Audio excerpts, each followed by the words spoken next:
Warahmatullahi wabarakatuh ya. Pada hari ini kita akan menyampaikan atau diskusi materi tentang pencegahan kanker serviks ya. Saya izin share screen ya.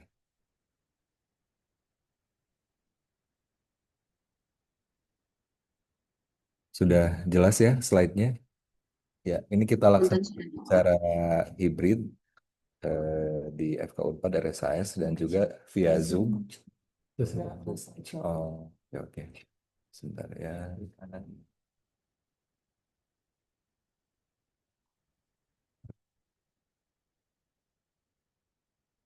Use slide.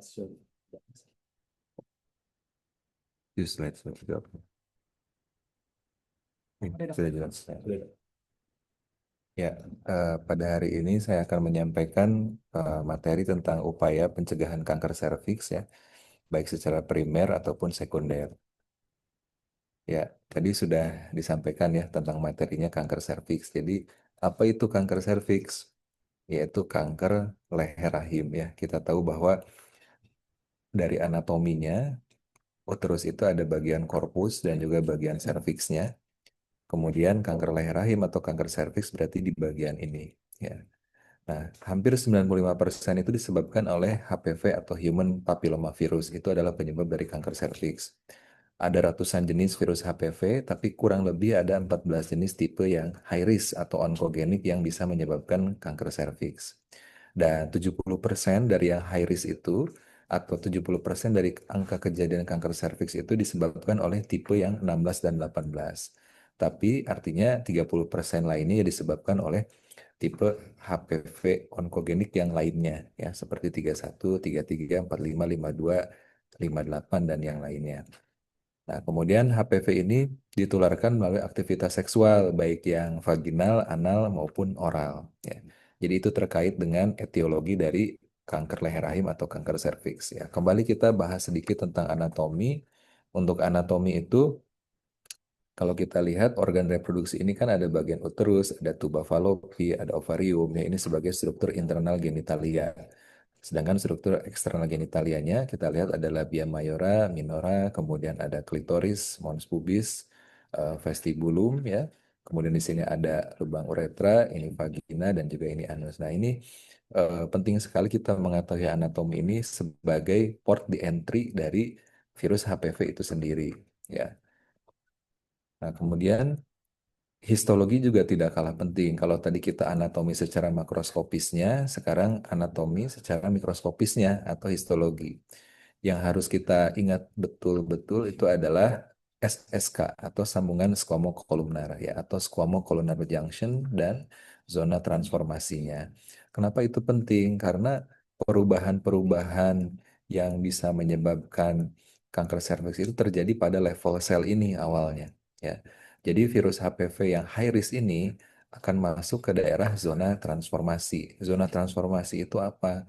Zona transformasi adalah daerah antara SSK lama dan SSK baru. Jadi SSK itu tidak statis ya. Jadi ketika kita lahir, kemudian nanti ada perubahan pubertas, ada kehamilan ya. Kemudian bahkan saat nanti menjelang menopause dia akan mengalami perubahan terus ya. Nah, perubahan inilah yang dinamakan dengan metaplasia. Ya, kalau metaplasia itu normal atau abnormal? Normal ya. Jadi kalau metaplasia itu adalah perubahan bentuk suatu sel dari satu sel yang satu ke satu sel yang lain. Kalau dalam level cervix ini kita sebutnya adalah metaplasia squamosa ya. Jadi dia menjadi epitel squamosa. Itu adalah proses yang normal. Tetapi yang menjadi masalah adalah ketika nanti dia menjadi displasia. Jadi bedakan metaplasia dan displasia. Kemudian kenapa bisa jadi displasia? Pasti ada faktor yang mencetuskannya. Ya tadi virus HPV masuk melalui adanya mikrolesi luka ya. Kemudian luka itu bisa terbentuk karena apa? Banyak faktor ya, infeksi, kemudian hubungan koitus ya. Terutama kita mengetahui bahwa faktor resiko terkena kanker serviks itu apabila menikah atau berhubungan seksual ketika usia muda ya. Kenapa? Karena proses metaplasia ini butuh waktu Nah, ketika proses metaplasianya ini belum matur atau masih proses yang imatur, kemudian ada penetrasi penis, maka dia akan mudah sekali terjadi eh, seperti lecet begitulah ya atau mikrolesi. Nah, kemudian ketika ada virus HPV di situ dia akan bisa masuk. Ya, jadi itu yang penting dari pengetahuan tentang sambungan squamokolumer dan zona transformasi ini. Dengan mengetahui ini nanti juga kita aplikasi klinisnya adalah ketika melakukan tes IVA ya. Biasanya kita melihat warna putih pekat ya atau aceto white itu di daerah zona transformasi atau SSK ini. Ya. Nah, ini anatomi secara surgicalnya ya. Ini adalah pada pasien yang sudah terkena dengan kanker serviks ya. Apabila dia terkena kanker serviks pada stadium awal yaitu pada stadium 1A sampai dengan 1B 1, 1B2, kemudian 2A1 itu masih bisa kita operasi ya dengan histerektomi radikal. Tetapi kalau sudah stadium 2B ke atas itu pengobatannya atau manajemennya sudah bukan operasi lagi ya, tetapi radiasi. Jadi target kita sebagai seorang dokter obgyn itu adalah mendeteksi eh, kanker serviks ya, melakukan deteksi dini dan edukasi pencegahan primer untuk vaksinasinya. Dan kalau bisa, kalaupun ada kasus kanker serviks, kita menemukan di stadium awal. Karena pasien yang dilakukan operasi atau yang ditemukan pada kasus stadium awal, prognosisnya akan lebih baik. Ya, kira-kira kenapa kita harus waspada dengan kanker serviks?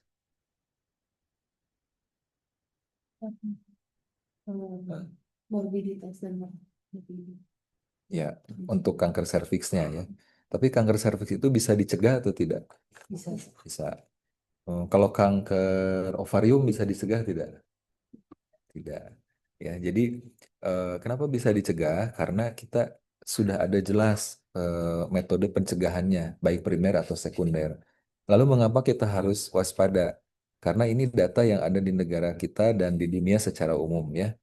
Kalau kita lihat estimasi jumlah kanker di Indonesia sekitar tahun 2020, kanker serviks ini menempati urutan kedua setelah kanker payudara. Ya.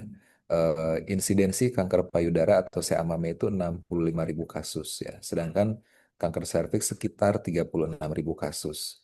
Jadi dua kanker ini yang menjadi perhatian kita baik sebagai masyarakat, pemerintah dan juga tenaga kesehatan ya. Karena eh, apabila kasus ini semakin tinggi, dampaknya banyak, bukan hanya untuk masyarakat, tapi lebih luas lagi adalah terkait dengan coverage BPJS, begitu ya.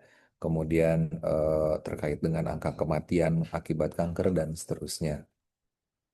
Nah, di Indonesia ini adalah kanker wanita dengan jumlah penderita terbanyak kedua, dan yang menjadi masalah itu 70% itu datang sudah stadium lanjut ya. Itu yang jadi masalah berbeda dengan negara-negara yang mungkin negara Eropa ya atau mungkin yang bisa menjadi contoh juga Australia itu pasien sudah lebih banyak datang pada stadium awal karena mereka sudah memberlakukan secara universal pencegahan primer dengan vaksinasi ya. Jadi kalau kita kalkulasi itu sekitar satu wanita meninggal per jam akibat kanker serviks di Indonesia ya.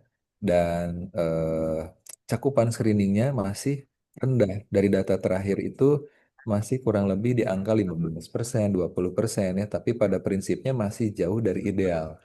Karena suatu screening dilakukan itu cukup ideal apabila population at risk-nya itu yang mendapatkan deteksi dininya adalah di angka 70 atau 80%. Oleh karena itu, pernah mendengar di WHO ada ini apa? Target 90, 70, 90. Apa itu?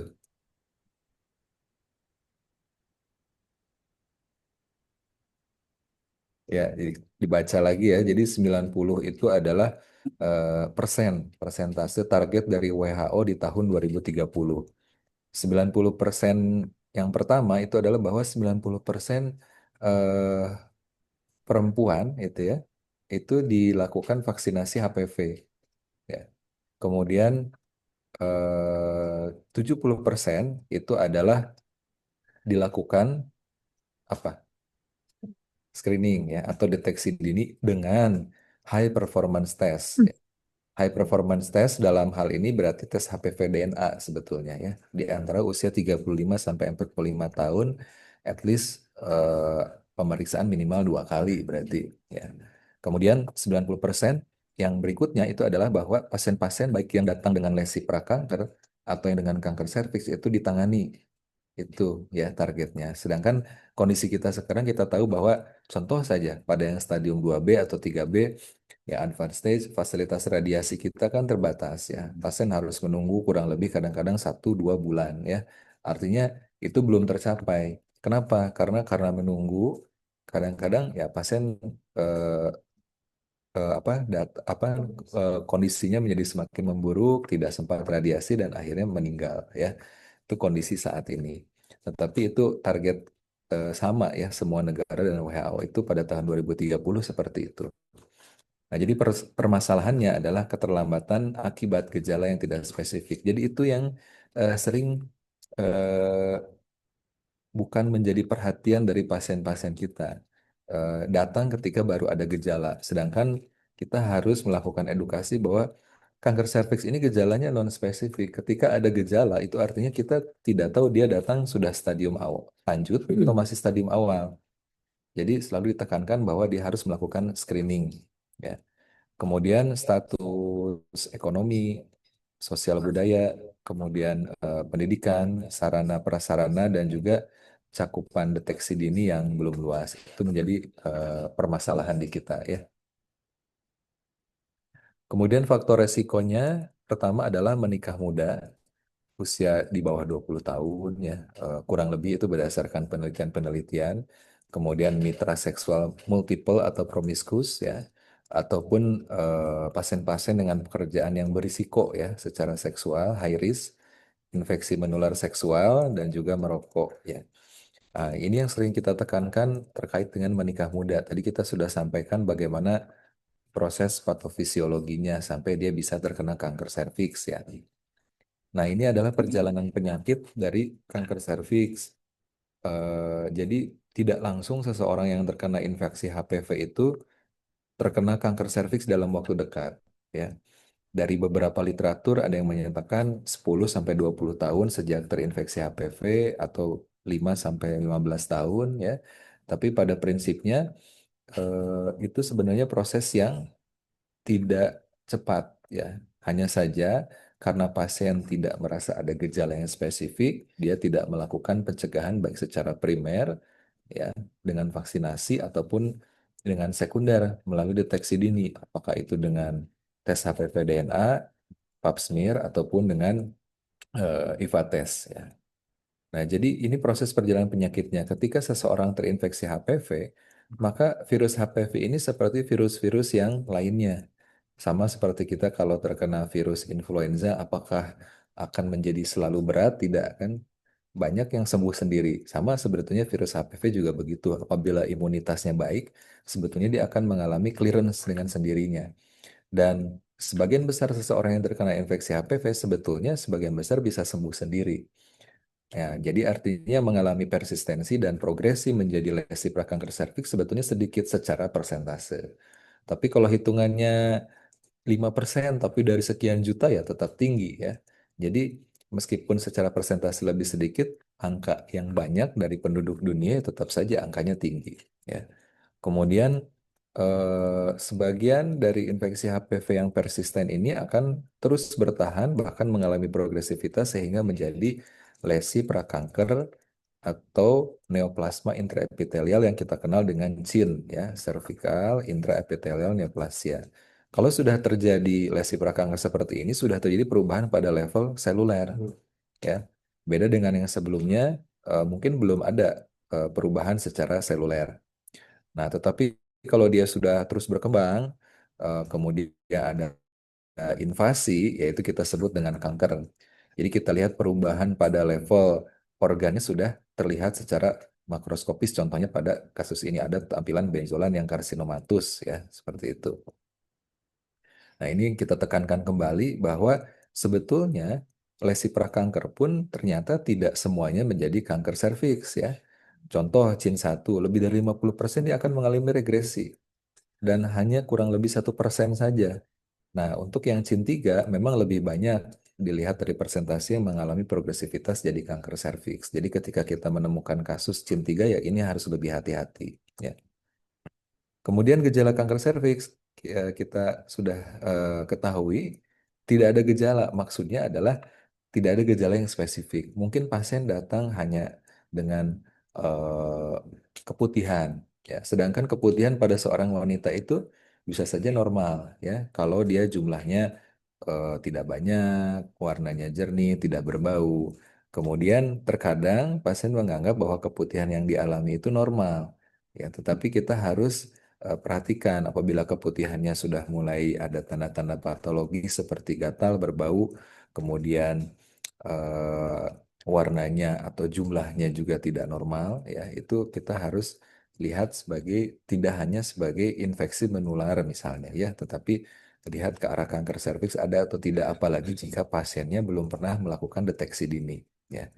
Untuk gejala kita lihat ada pelvic pain, nyeri saat berhubungan seksual, perdarahan pasca menopause, perdarahan intermenstrual, ya, ataupun perdarahan dengan gejala-gejala yang lainnya seperti keputihan yang berbau misalnya. Ini adalah gejala-gejala yang sering dikeluhkan oleh pasien-pasien kita, ya, pasien-pasien kanker serviks. Tapi dari semua ini tidak ada yang spesifik bahwa gejala ini stadium awal, gejala itu stadium lanjut, ya. Jadi ketika pasien sudah datang dengan gejala tersebut dan apalagi terkonfirmasi dengan biopsinya, ya kita hanya menyampaikan bahwa ini adalah gejala dari kanker serviks, tapi bukan gejala awal ataupun gejala di stadium lanjut. Itu yang sering tidak dipahami oleh pasien. Ya. Kemudian kita perlu takut tidak dengan kanker serviks sebetulnya.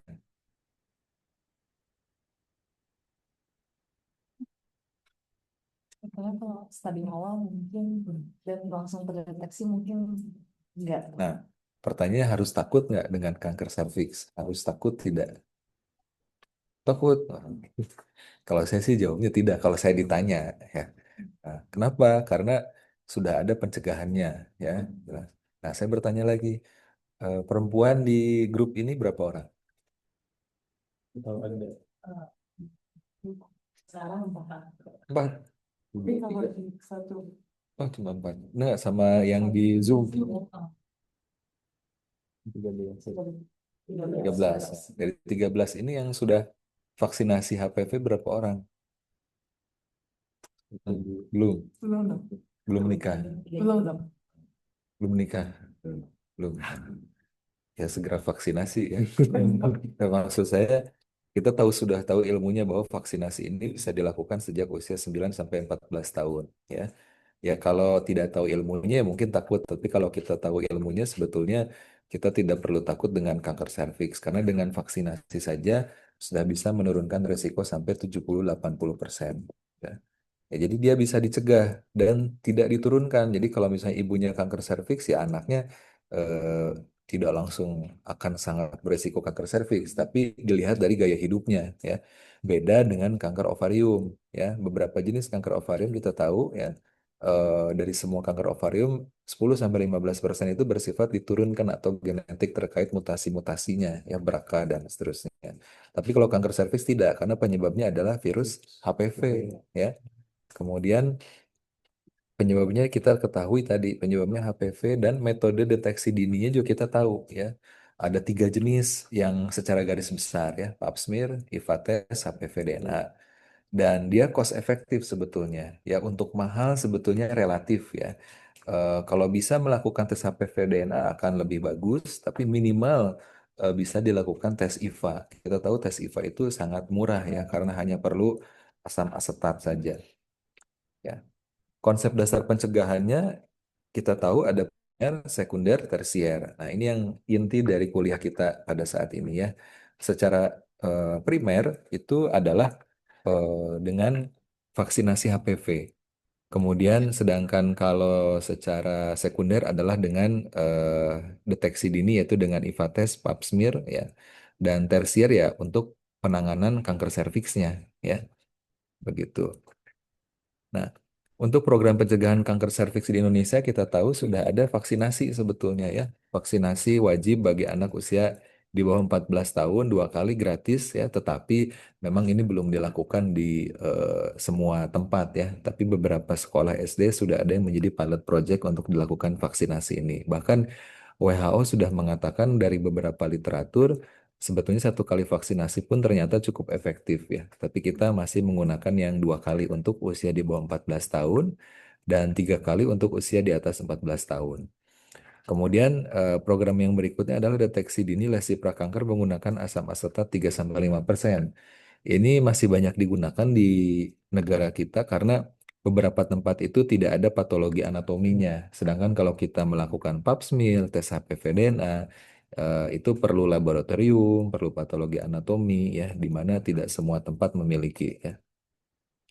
Kurang lebih seperti ini, baik pap smear ataupun tes IVA itu pasien dalam posisi litotomi ya. Untuk pap smear sekarang kita dulu itu kita spatula dan sitobrasnya terpisah 2 alat ya. Sedangkan sekarang sudah ada yang lebih baik spatula dan sitobrasnya itu dalam satu device atau satu alat ya. Sehingga kita bisa mendapatkan sampel endocervix dan ectocervix bersamaan ya. Nah, kemudian kalau ini adalah IVA tes ya. Jadi untuk tes IVA ini kita mengoleskan asam asetat 3-5% pada daerah SSK ya. Nah, kemudian kita lihat perubahan warnanya ya. Apakah ada perubahan aceto white atau putih pekat ya. Kalau ada kita katakan tes IVA-nya itu positif. Nah, kalau tes IVA positif maka kita perlu melakukan konseling dan tata laksana lebih lanjut. Kalau misalnya di puskesmas bisa dilakukan krioterapi misalnya ya. Hanya saja kekurangannya kalau dengan krayo kita tidak mendapatkan sampel PA. Jadi kalau mau lebih baik lagi, misalnya di rumah sakit kita lakukan LEDS atau lip ya, atau dengan konisasi sehingga kita bisa mendapatkan sampel PA, kemudian kita bisa tahu kalau lesi prakanker itu dia masuknya CIN 1, CIN 2 atau CIN 3 ya. Gitu. Nah, ini kalau jembatan keledainya untuk pemeriksaan IVA itu Kasivo ya. Pertama, setelah kita menggunakan spekulum, lihat serviksnya kanker atau bukan.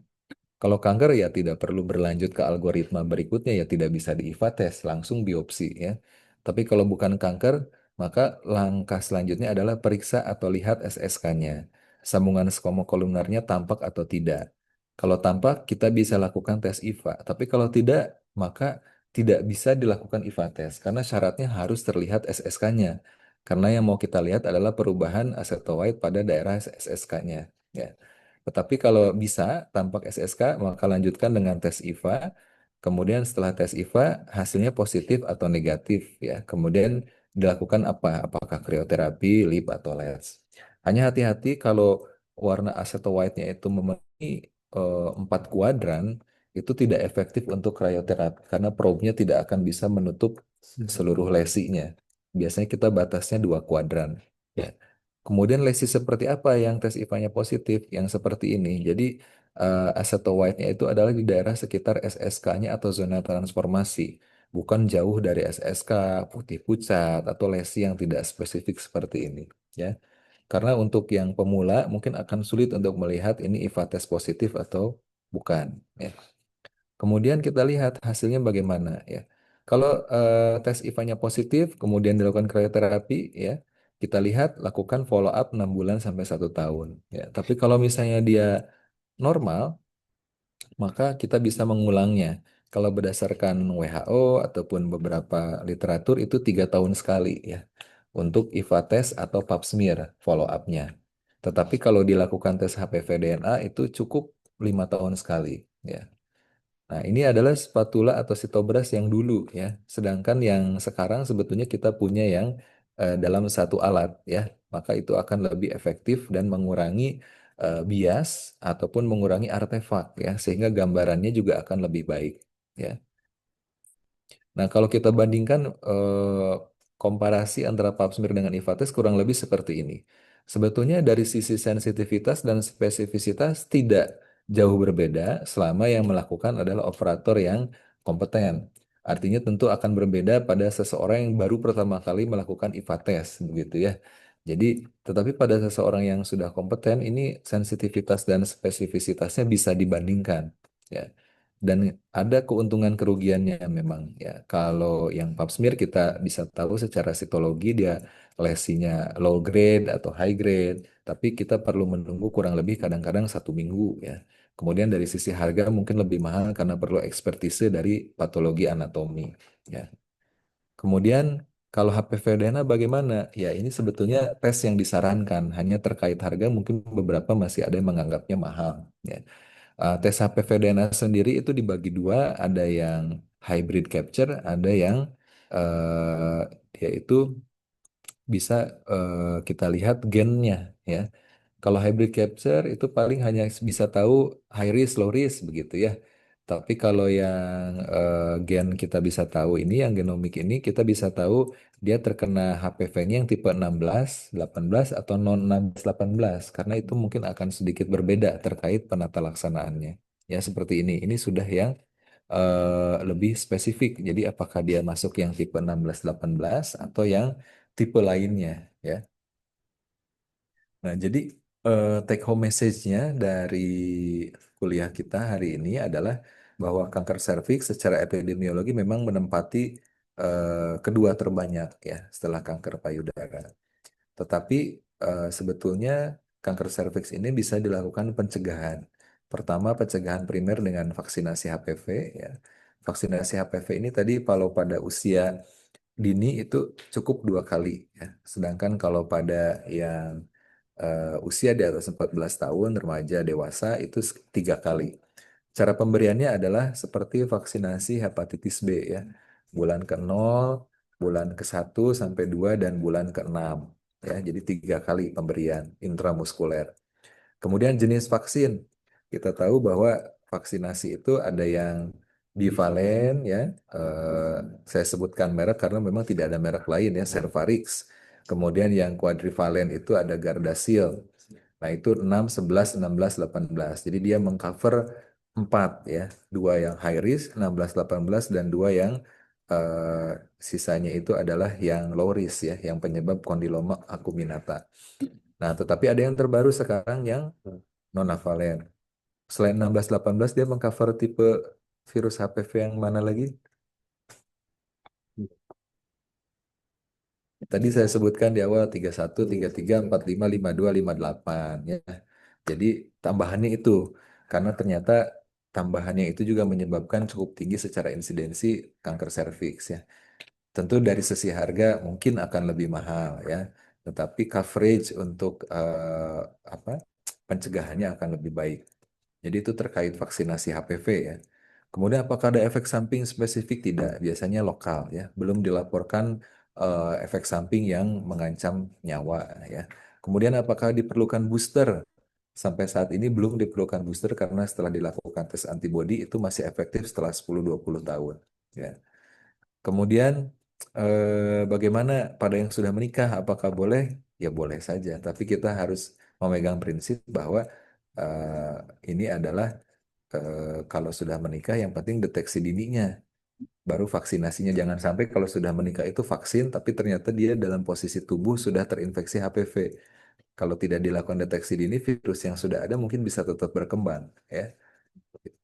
Kalau pencegahan sekunder itu adalah dengan screening. Ya. Beberapa literatur ada yang menyampaikan di usia 25 tahun mulainya, ada yang bilang mulai di usia 35 tahun ya. Tetapi prinsipnya kalau sudah menikah sebaiknya dalam 3 tahun pertama itu sudah langsung melakukan deteksi dini ya untuk pap smear, HPV DNA ataupun IVA test ya. Kemudian terkait dengan cakupan screening yang masih rendah ya sebetulnya kita punya 3 metode, silahkan pakai yang mana. Apabila misalnya pasien berkenan melakukan tes DNA HPV itu tentu akan lebih baik ya. Bisa dilakukan tes 5 tahun sekali kalau hasilnya normal.